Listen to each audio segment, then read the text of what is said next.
জ্বলিল রে সূর্য পূজায় বটু জ্বলিল রে বটু জ্বলিল রে বটু জ্বলিল রে বটু জ্বলিল রে বটু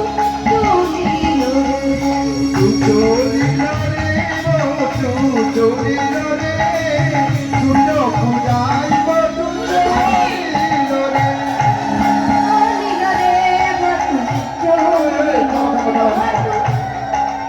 থামো। হ্যাঁ হ্যাঁ বলো বলো বলো। আচ্ছা ওটা তোমার সঙ্গে কে যাচ্ছে ওটা বটু। তো ওর হুসকান দোকান আছে কেন গো? ছাতাটা কিভাবে ধরেছে? আমার ছাতা কিভাবে ধরেছে গো? আমি তো আবার পিছনের দিকে তাকাইনি, জানি না কেমন ভাবে ঠিক ধরেছে। ঠিক ধরেনি। ছাতা দেখো তো তুমি। এই আমার করে ছাতা ধরেছে কেন? মাটিতে জল পড়ে যাবে, তাই মাটিতে পড়তে দেবো না। একটু জল পড়তে দেবো না। ও সব ছাতা ও বুদ্ধি দিচ্ছ? বলছে আকাশ থেকে বৃষ্টি পড়বে, সেটা একটু মাটিতে পড়তে দেবে না, সব ছাতার মধ্যে ধরবে। তাই এমন করে ধরেছে, বলছে বেশ তোমার বুদ্ধি ভালো। তাই এইভাবে বটুকে সঙ্গে নিয়ে কি করলেন? আজ লইয়া পুঁতি হইয়া দুটি আইলা দেবের ঘরে, লইয়া পুঁতি হইয়া দুটি আইলা দেবের ঘরে, হইয়া দুটি আইলা দেবের ঘরে। বুঝার সত্য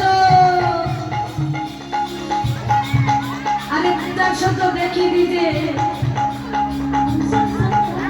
কি করে গো? ব্রাহ্মণ মশাই দেখো যে দিয়ে জল। এই কি করছিস? এই পূজা সবাই করো, সূর্য পূজা আগে সেবা করে পূজা হবে হবে সূর্য হরি বল করে পূজা হবে সূর্য পূজা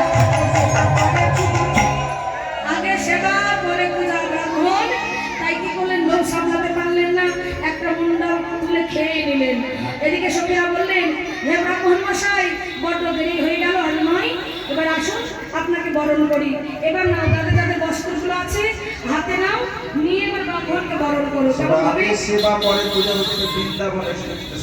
হ্যাঁ, তোমাদের এখানে কিন্তু না, তোমরা কিন্তু আবার সেবা করে পুজো করো না, ওটা হলো বৃন্দাবন। না না এইখানে এখন এটা তো বৃন্দাবন, এইখানে এটা চলে তো তোমার বৃন্দাবন না, এইখানে চলে যাবে। এখানে চলবে। তাহলে আগে সেবা আমাদেরকে খাইয়ে দিই নাকি? মানে সব জায়গায় হচ্ছে বৃন্দাবনে হচ্ছে উল্টো গতি, আগে সেবা পরে পূজা।